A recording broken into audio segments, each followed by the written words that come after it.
Electric potential due to electric potential due hollow. अब hollow में चाहे तो कंडक्टिंग हो या फिर non conducting.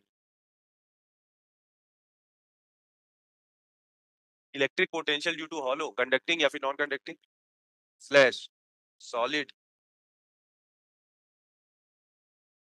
Conducting sphere.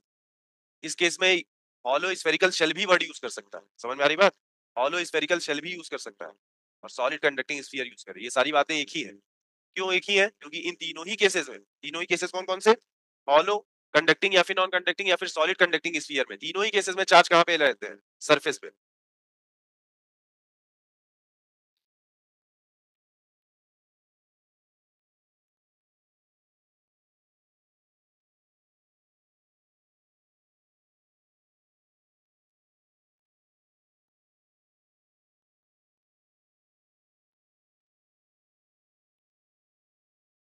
In all the three cases charge resides on the surface of sphere. और इसके लिए कौन सी डेंसिटी डिफाइन होगी?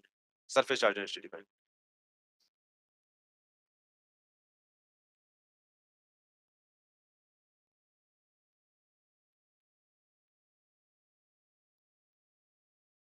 चलो,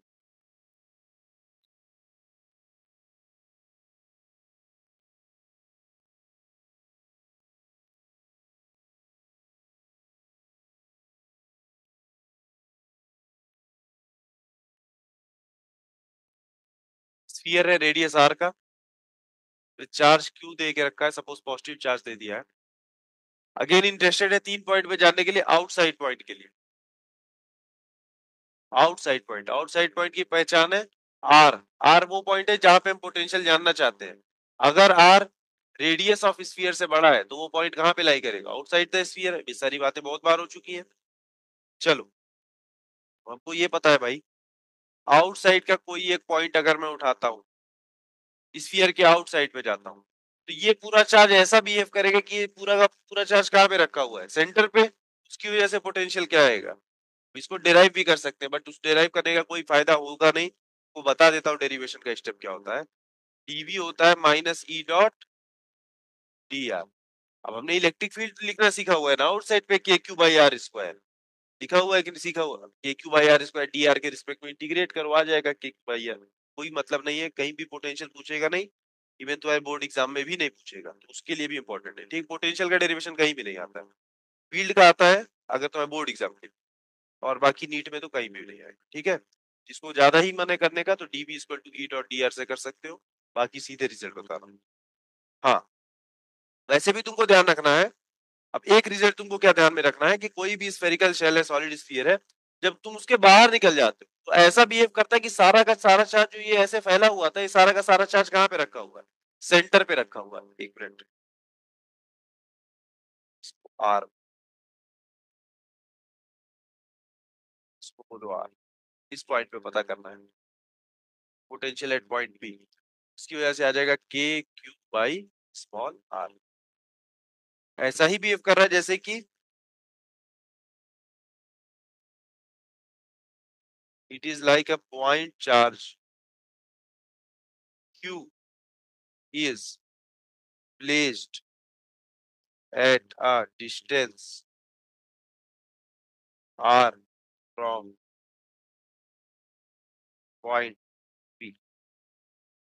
अगर यहाँ पे स्फीयर होता ही नहीं, यहाँ पे एक पॉइंट चार्ज क्यू रखा होता, उससे आर दूरी पे हम लोग पोटेंशियल पता कर रहे होते, तो भी तो पोटेंशियल क्या आता? के क्यू बाई आर ही आता। स्फीयर के बाहर पोटेंशियल ऐसा ही होता, फील्ड भी ऐसे ही थी। फील्ड भी ऐसे ही थी, क्या आया था? के क्यू बाई आर स्क्वायर। वो भी ऐसा ही बिहेव कर रहा था as if a point charge is placed at the centre of sphere. ठीक है, यही चीज ग्रेविटेशन में भी करते थे। तो ग्रेविटेशन में फील्ड क्या आ जाती थी? G M by R square. और पोटेंशियल क्या आ जाता था? Minus G M by R. Same चीज, as if the whole mass is situated at the centre of sphere.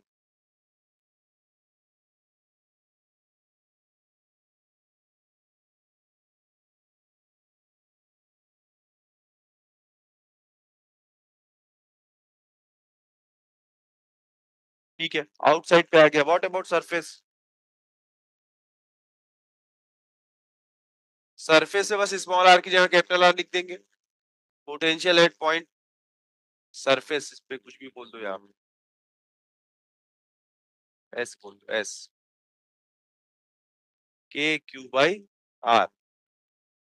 चलो बात करते हैं इनसाइड पॉइंट की, थोड़ा सा समझने की कोशिश करते हैं इनसाइड पॉइंट।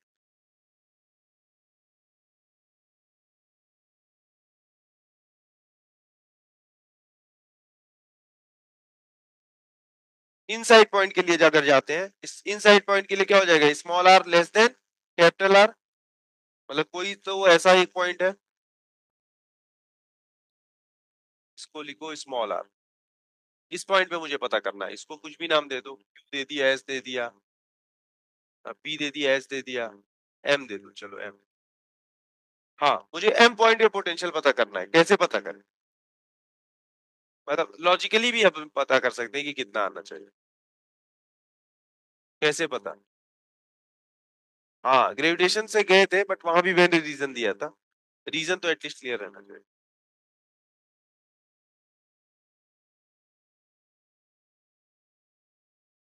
बाहर की वजह से पोटेंशियल तो कांस्टेंट है ना, अंदर जीरो नहीं होगा भाई, फील्ड जीरो है। आउटसाइड पे पॉइंट चार्ज जैसा एक्ट करता है। हाँ, अंदर तो कांस्टेंट है ना पोटेंशियल।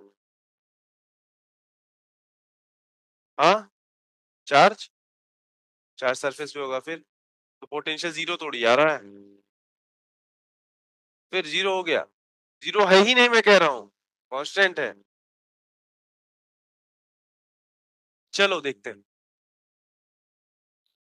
अच्छा चलो वो सब जाने दो, सेंटर पे निकाल पाओगे, सेंटर पे निकाल पाओगे। हाँ भाई, कल ही सीखा था, और रिंग के लिए सीखा था, यहाँ भी सिमेट्री है, उसके लिए तो हम क्या लिख सकते हैं, के क्यू बाई कैपिटल आर लिख सकते हैं, बोलो लिख सकते हैं कि नहीं।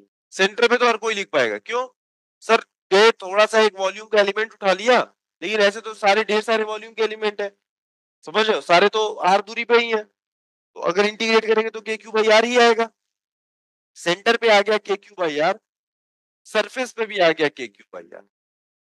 दो तरीके से समझा सकता हूं मैं इस बात, एक बात ये बता रहा हूँ, फिर से एक बात सीधी बता दूंगा मैथमेटिकल, अभी फिजिक्स समझा रहा हूँ। के क्यू बाई आर, यहाँ पे भी के क्यू बाई आर, ठीक है। इनसाइड पॉइंट पे इलेक्ट्रिक फील्ड जीरो है, जीरो है, ये तो पता है हमको, गॉस लॉ से ड्राइव किया हुआ है इसको।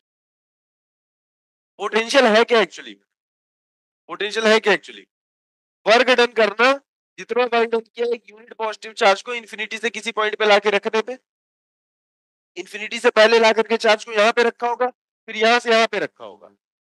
जरा ध्यान दो, जब मैंने, जब अगर मैं इन्फिनिटी से चार्ज को लेकर के आ रहा था, मुझे वर्क डन करना पड़ा कि नहीं करना पड़ा, करना पड़ा, क्यों, क्योंकि इसकी बाहर इलेक्ट्रिक फील्ड थी, भाई ये स्फेरिकल शेल है, इसकी इलेक्ट्रिक फील्ड थी। अब मैं यहाँ से इन्फिनिटी से लेकर के आ रहा हूँ एक पॉजिटिव चार्ज, इसकी जो इलेक्ट्रिक फील्ड इस पॉजिटिव चार्ज को क्या करेगी, रिपेल करेगी, तो मुझे कुछ वर्क डन करना पड़ेगा। कितना वर्क डन करना पड़ेगा, force into displacement Q into D, Q into E into D R, ऐसा कुछ वर्क डन करना पड़ेगा। जब ला करके रखूंगा वही पोटेंशियल होता है, work done per unit positive charge. यहाँ तक ला करके रखा मैंने, कुछ तो वर्क डन करना पड़ा। अब उसके बाद मुझे यहाँ से यहाँ भी लेके जाना है ना, फाइनल पॉइंट तो मुझे यहाँ पे पोटेंशियल पता करना है, लेकिन जब मैं यहाँ से यहाँ तक रखने जाऊंगा तो मुझे कोई वर्क डन करना पड़ेगा क्या, क्यों, इलेक्ट्रिक फील्ड ही जीरो है, कोई फोर्स ही नहीं लग रही चार्ज पे, आराम से उठा करके यहाँ से यहाँ रख दिया। जब कोई वर्क डन नहीं करना पड़ा, इन दोनों के बीच के कोई पोटेंशियल का डिफरेंस आया क्या, नहीं, मतलब जो पोटेंशियल यहाँ पे वही पोटेंशियल यहाँ पे, और बल्कि यहाँ पे ही नहीं, यहाँ पे रखना चाहूँ, यहाँ से उठा करके यहाँ पे भी रख लूँ, कोई वर्क डन नहीं करना पड़ेगा, मतलब पोटेंशियल डिफरेंस क्या हो गया, जीरो। डेल्टा वी क्या पड़ा था, work done per unit charge, तो जब वर्क डन ही नहीं करना पड़ रहा है तो पोटेंशियल डिफरेंस कितना हो गया, जीरो। जब पोटेंशियल डिफरेंस जीरो हो गया, मतलब V final equal to V initial, मतलब जो कि यहाँ पे पोटेंशियल था वही यहाँ भी है, वही यहाँ भी है, वही यहाँ भी है, वही यहाँ, हर जगह वही पोटेंशियल है, और कितना रहेगा, जो भाई सरफेस पे है, या तो जो मान लो जो कि सेंटर पे, और हर जगह क्या हो जाएगा, के क्यू बाई आर। ये तो एक हो गया, यहाँ से तो थोड़ा फिजिक्स बताने की कोशिश। दूसरी बात, अभी फील्ड और पोटेंशियल के बीच में रिलेशन की बात नहीं की है, लेकिन थोड़ा बहुत तो तुमको पता है, E equal to minus del V by del R, ठीक। इलेक्ट्रिक फील्ड क्या है, जीरो। भाई किस चीज का डिफरेंशिएशन जीरो होता है, पोटेंशियल कांस्टेंट है, समझ में आई बात। तो हालांकि यहाँ से दो रिजल्ट निकाल सकते थे, ये पोटेंशियल जीरो है, ये भी बोल सकते थे भाई, जीरो का भी डिफरेंशिएशन जीरो ही होता है। ठीक, दो चीज बोल सकते थे, तुम ये भी तो बोल सकते थे सर पोटेंशियल कांस्टेंट, ऐसा कोई जरूरी थोड़ी हो सकता पोटेंशियल भी जीरो हो। तो वो बात हमने यहाँ से क्लियर कर दी, नहीं भाई जीरो वाली बात तो नहीं है, कांस्टेंट है हर जगह। समझ में आई बात? चलो, तो इन साइड पॉइंट के लिए पोटेंशियल किसी भी पॉइंट पे हम जाए, पोटेंशियल एट पॉइंट एम के क्यू बाई आर, सेंटर पे भी हर एक पॉइंट पे इन साइड पे सरफेस पे K Q by R, field zero potential constant, field zero potential constant.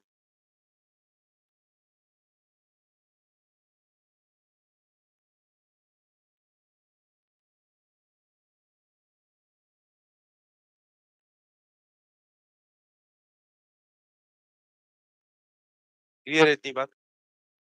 अब इसके लिए इंपॉर्टेंट है सबसे ज्यादा ग्राफ, V वर्सेस R का कर्व, वो देखते हैं। आउटसाइड के लिए the shell will behave like a full charge is concentrated at the center of this sphere, kq by small r। Surface के लिए इनसाइड पॉइंट के लिए हर जगह पोटेंशियल क्या होता है? कांस्टेंट। फील्ड क्या होती है? जीरो। अब ये बातें याद रहनी चाहिए, सेम बातें ग्रेविटेशन के लिए थी, सेम बातें यहाँ पे है। किसी पे भी एक ग्राफ आ जाएगा तो तुम्हारे लिए सेम ही रहेगा ग्राफ। हो गया ये? चलो ग्राफ बनाते हैं।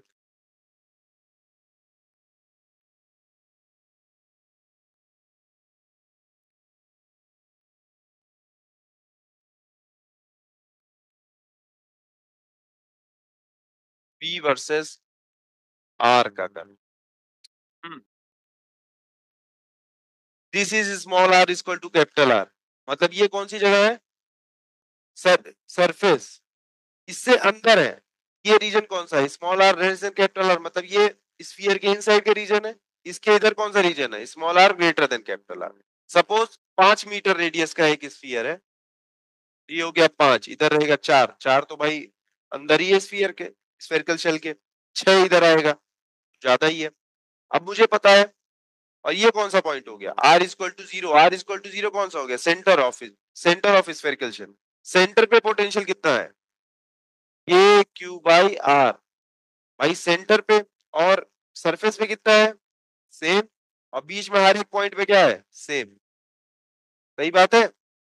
सेंटर से लेकर के सरफेस तक हर एक पॉइंट के लिए पोटेंशियल से क्या है? कांस्टेंट। कांस्टेंट मतलब वेरी ही नहीं कर रहा, हर चेंज करने में पोटेंशियल वेरी ही नहीं कर रहा। अच्छा, उसके आगे गए, small R greater than capital R पे गए, पोटेंशियल है K Q by small R, मतलब V is inversely proportional to R. R बढ़ाएंगे पोटेंशियल घटेगा।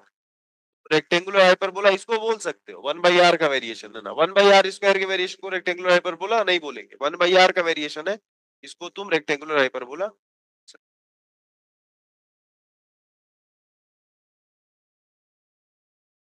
रेक्टेंगुलर हाइपरबोला ये होता है जब x इंटू वाई क्या हो रहा हो? कांस्टेंट। जैसे यहाँ पे v इंटू आर क्या हो रहा है? कांस्टेंट।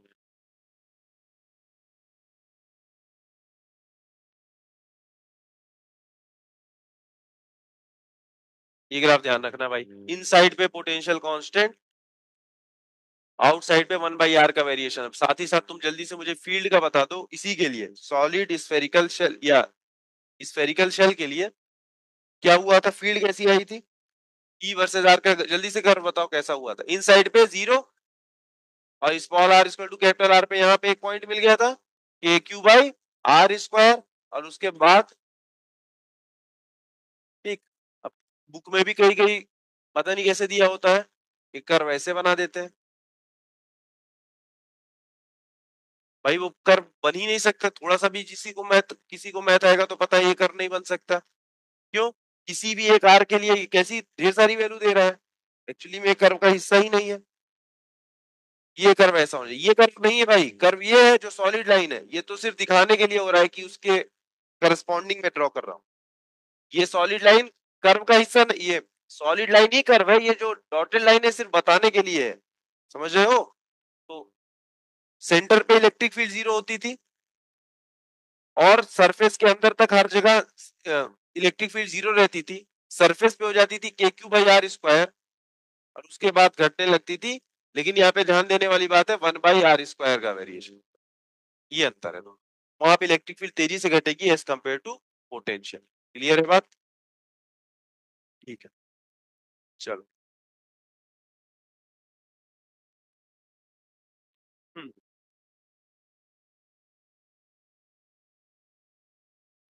तो ये तो हो गया कहानी। अगर स्फेरिकल शेल है, चाहे तो कंडक्टिंग चाहे नॉन कंडक्टिंग, चाहे तो कंडक्टिंग सॉलिड स्फीयर है। अब बचा एक case, non conducting solid sphere. उस केस में पोटेंशियल कितना आएगा? अच्छा, उस केस में पोटेंशियल अंदर कांस्टेंट आएगा कि नहीं? तुम लॉजिकली बताओ, कांस्टेंट आएगा कि नहीं? नहीं आएगा। क्यों? इनसाइड फील्ड जीरो थोड़ी थी वहां पे।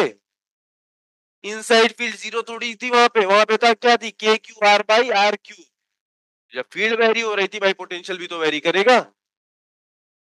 नॉन जीरो होगा कि नहीं होगा? मतलब नॉन जीरो तो यहाँ भी था, मतलब वेरी करेगा कि नहीं करेगा? ठीक है, चलो देखते हैं।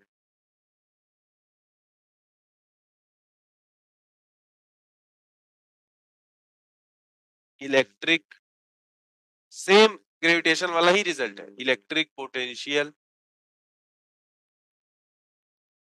Due to, electric potential due to solid non conducting sphere charged sphere.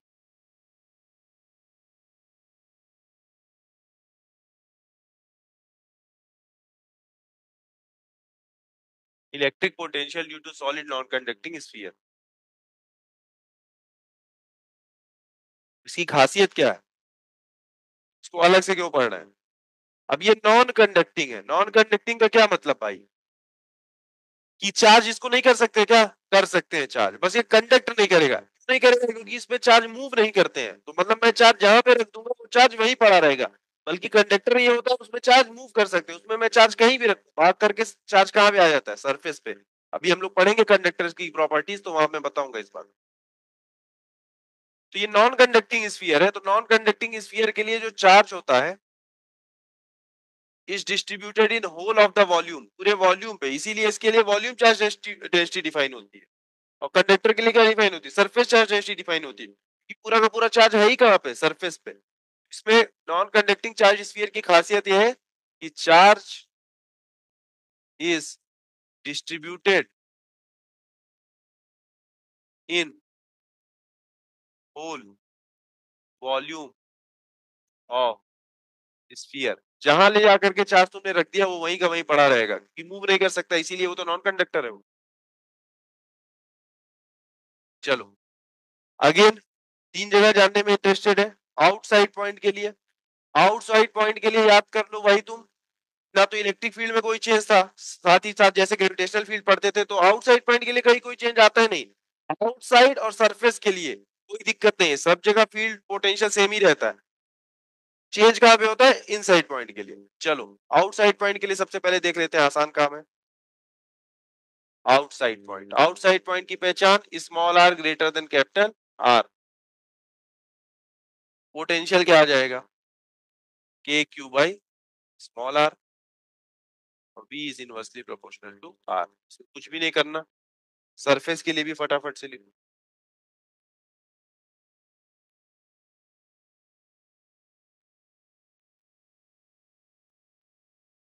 KQ/R।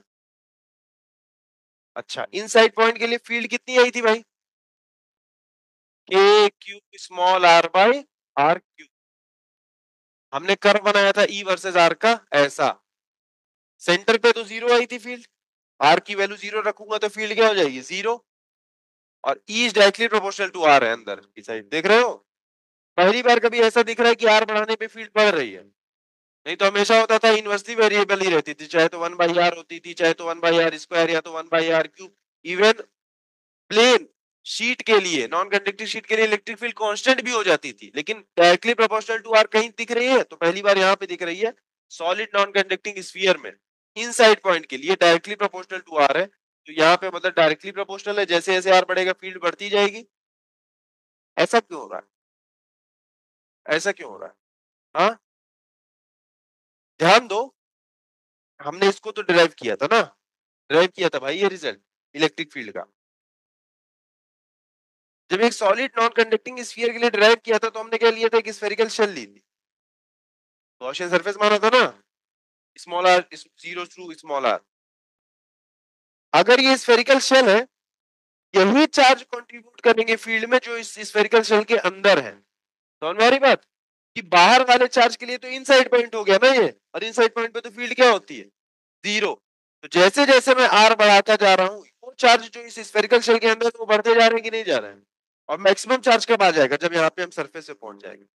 समझ में आ गई बात, इसीलिए electric field directly proportional to R. चलो समझ आया तो भी ठीक, नहीं आया तो ऐसे ही बात बोल दी है।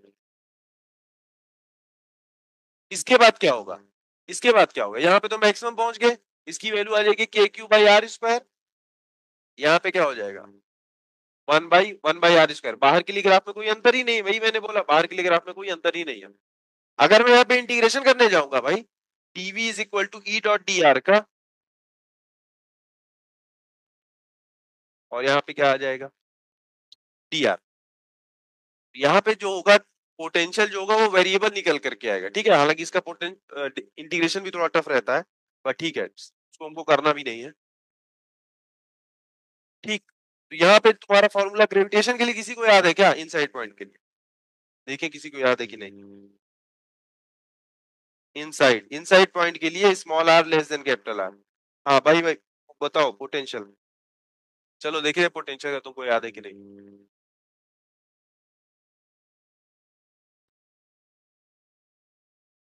यही था, सेम आएगा यहाँ पे, जी की जगह क्या रखेंगे, k upon two R q three R square minus r square, ठीक है। हाँ, सेंटर पे जा चेक करो, एट सेंटर, सेंटर की क्या पहचान, small are equal to zero. वहां पे पोटेंशियल कितना आ गया, 3/2 के क्यू बाई आर। दूसरी बात देखने वाली है, इन साइड पॉइंट पे पोटेंशियल का वेरिएशन कैसा है, 1/r² का, सॉरी 1/r² से डायरेक्टली प्रोपोर्शनल इंडिकेटिव में, मतलब कि पैराबोला होगा, बट डाउनवर्ड पैराबोला होगा। समझ में आ रही बात की नहीं, भाई आर स्क्वायर का वेरिएशन है ना, ये सब तो कांस्टेंट ही है, ये सब कांस्टेंट है। 1 बाई आर स्क्वायर का वेरिएशन है लेकिन निगेटिव में, मतलब डाउनवर्ड पैराबोला रहेगा। तो इन साइड में जो कर्व मिलेगा डाउनवर्ड पैराबोला, सेंटर पे पोटेंशियल जो मिलता है वो क्या मिलता है, मैक्सिमम। कोई पूछे किस पॉइंट पे पोटेंशियल मैक्सिमम है, सेंटर पे, सेंटर पे पोटेंशियल मैक्सिमम। सरफेस पे अगर तुमको चेक करना है इस फॉर्मूले में तो रख के देखो, small are equal to capital R रखो, 3r² माइनस आर स्क्वायर से 2 चला गया, आर स्क्वायर से r cube, a cube by r, वही आना भी चाहिए था, ठीक है।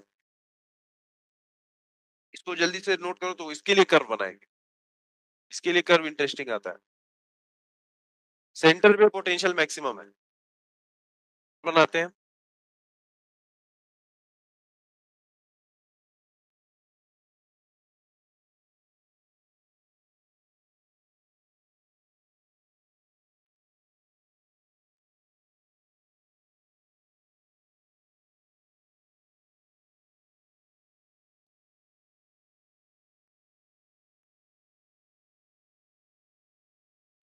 हाँ, इधर ध्यान दो, पी वर्सेस आर का कर्व बनाना चाहते हैं।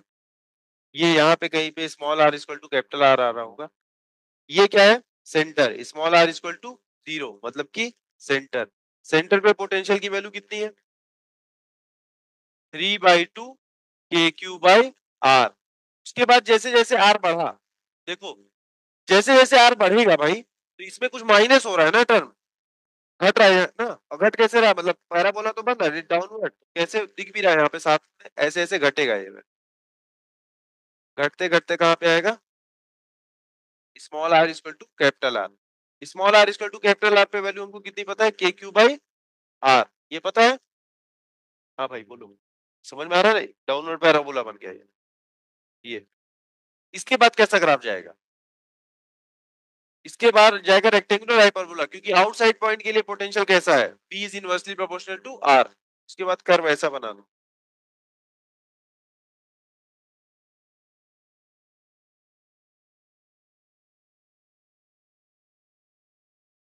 ठीक है। हाँ, thank you, thank you, thank you. 3/2 KQ/R। Good, clear है? रेगुलर हाइपरबोला ऐसा कर्व है इसका।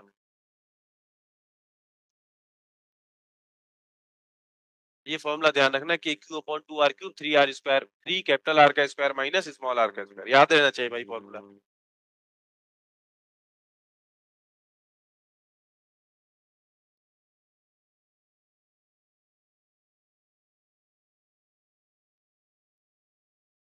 इसके लिए फील्ड तो देख ही ली कैसे जा रही थी, इन साइड पे directly proportional, then 1/r square का वेरिएशन। बाहर कोई फर्क नहीं पड़ता, बाहर सेम ही रहता है, चाहे फील्ड की बात करो चाहे पोटेंशियल की, चेंज आता है इन साइड पॉइंट के लिए।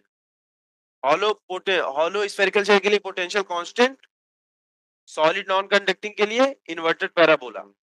फील्ड के लिए हॉलो रहेगा तो इन साइड पे फील्ड 0, और अगर सॉलिड रहेगा, सॉलिड नॉन कंडक्टिंग, तो डायरेक्टली प्रोपोर्शनल। इतना ही चीज ध्यान में रखना, 4 तरीके का ग्राफ है, 2 फील्ड के लिए 2 पोटेंशियल के लिए, सेम ही ग्राफ इलेक्ट्रोस्टैट्स में, सेम ही ग्राफ ग्रेविटेशन में, कोई अंतर नहीं। क्लियर है? अच्छा, कभी कभी इस टाइप का क्वेश्चन आता है।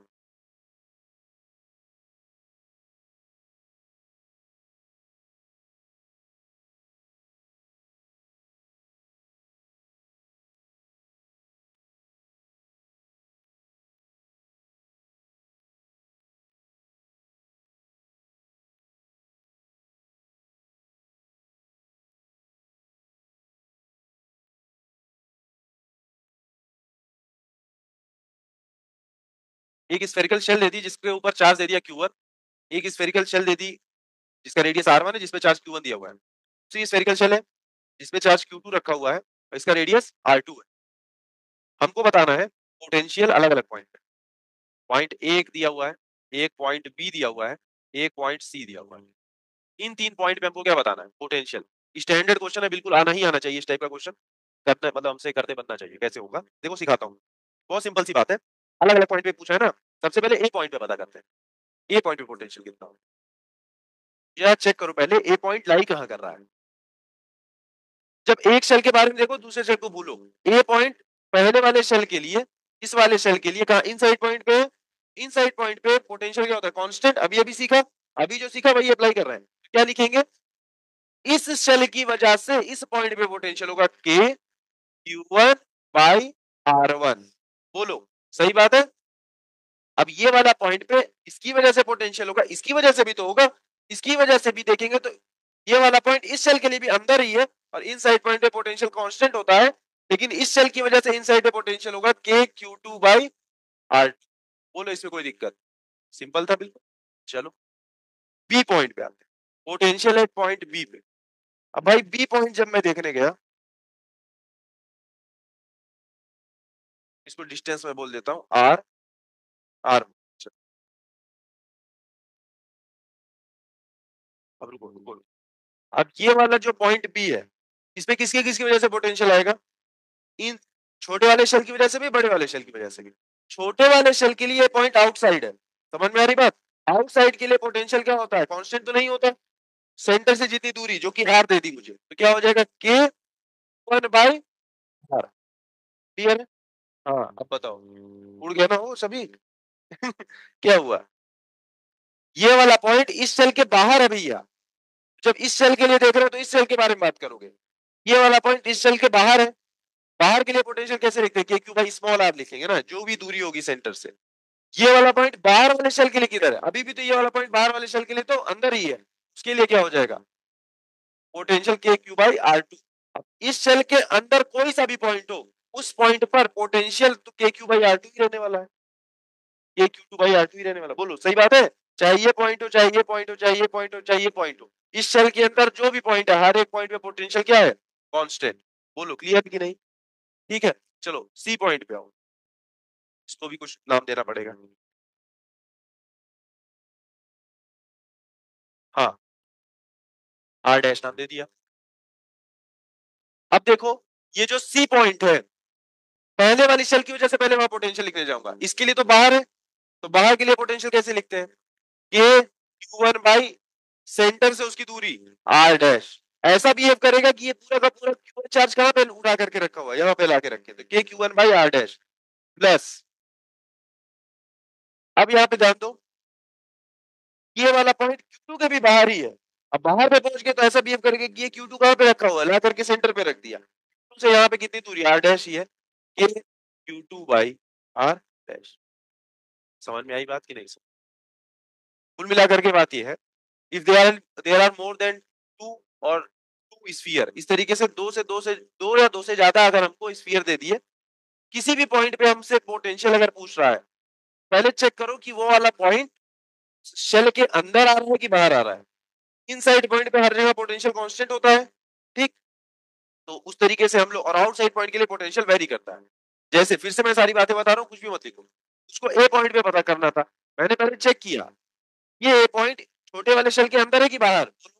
अंदर है भाई, अंदर है ना, साफ साफ दिख रहा है ये पॉइंट तो स्फेरिकल शेल के अंदर है।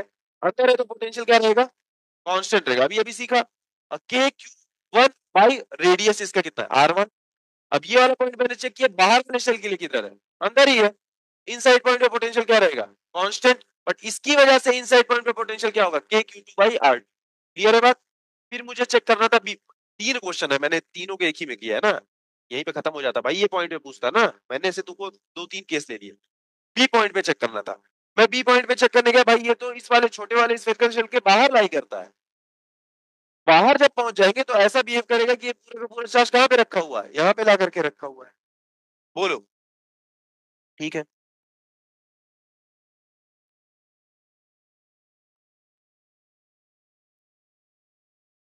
हाँ हाँ, तो ये वाला पॉइंट इस वाले शेल के बाहर रखा हुआ है, तो इसके लिए ऐसा बिहेव करेगा कि Q1 यहाँ पे लाके रखा हुआ है, और इसके लिए पोटेंशियल लिखूंगा के Q1, और इस सेंटर से इस पॉइंट की दूरी जो कि मैंने R दे दी, के Q1 बाई R, इसकी वजह से लिख दिया, इनसाइड वाले स्फेरिकल, छोटे वाले स्फेरिकल शेल की वजह से। बड़े वाले स्फेरिकल शेल से तो अंदर ही है ये पॉइंट अभी भी, इनसाइड में पोटेंशियल कांस्टेंट ही रहेगा हर जगह, इसके लिए तो पोटेंशियल हो जाएगा के Q2 बाई R2। ठीक, सी पॉइंट पे, अब ये सी पॉइंट छोटे वाले स्फेरिकल शेल के भी बाहर है, बड़े वाले स्फेरिकल शेल के भी बाहर है, ये दोनों का दोनों चार्ज तो ऐसा बिहेव करेगा कि यहाँ पे सेंटर पे रख दिया गया है। क्या लिख सकते हो? के Q1 बाई R डैश, ये दूरी R डैश है, और के Q2 बाई R डैश, वही लिख दिया मैंने। इसको नोट करो, धीरे धीरे समझने की कोशिश करो।